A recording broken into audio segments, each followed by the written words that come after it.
में मायूसी है। रामपुर वो सीट है, अब आपको ग्राफिक्स के जरिए ये पूरी सीट को लेकर समझाते हैं।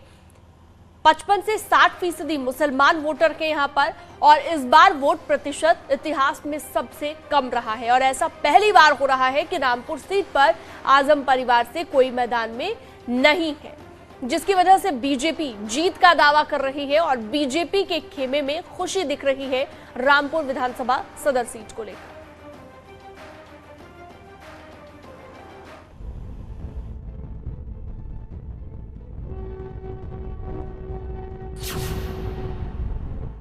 रामपुर के रण में बेहद कम वोटिंग होने से बीजेपी गदगद है, जबकि समाजवादी पार्टी के खेमे में जबरदस्त मायूसी और बेचैनी है।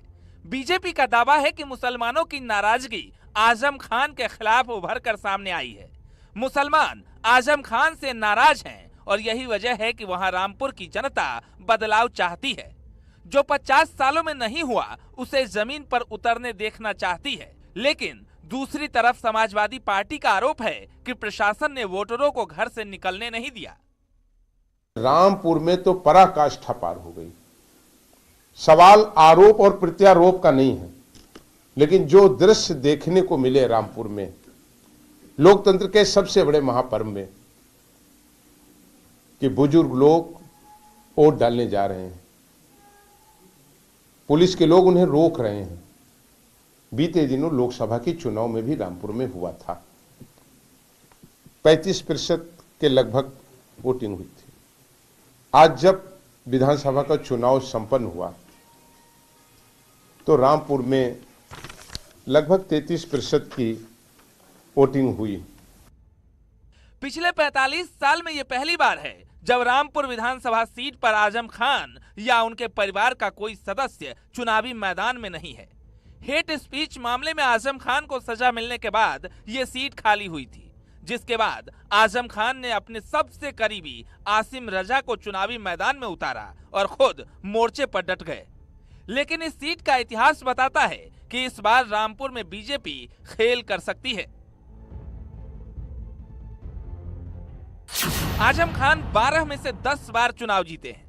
2002 से 2022 तक 5 बार आजम खान एमएलए रहे। 2019 उपचुनाव में आजम की पत्नी को जीत मिली।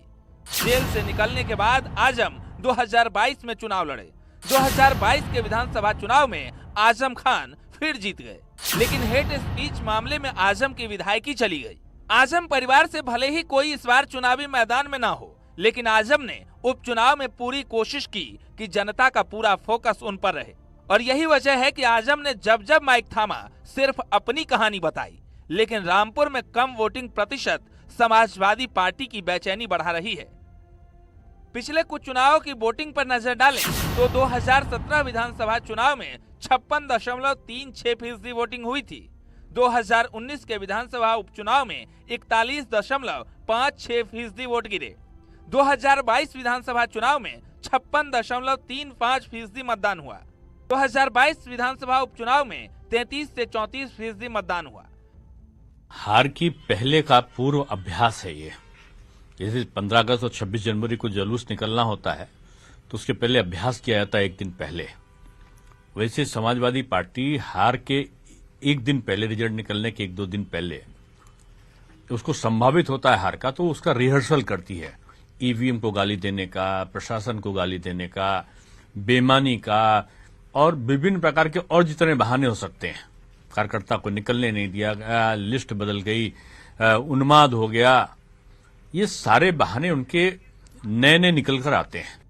पिछले चुनाव के मतदान प्रतिशत को समझें तो इस बार रामपुर में आजम और समाजवादी पार्टी के लिए खतरे की घंटी है, और यही वजह है कि रिजल्ट से पहले ही समाजवादी पार्टी एक्शन मोड में नजर आ रही है। बावजूद अगर परिणाम बीजेपी के पक्ष में आया तो रामपुर के मुद्दे पर लाल संग्राम छिड़ सकता है, जिसका असर निकाय से लेकर 2024 के लोकसभा चुनाव तक में देखने को मिल सकता है। Bureau report, news 18।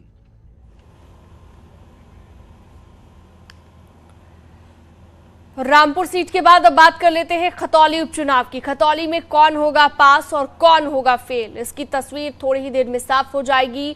खतौली में जब ईवीएम का पिटारा खुलेगा तब ये साफ होगा कि किसके दावे मजबूत थे और किसके खोखले।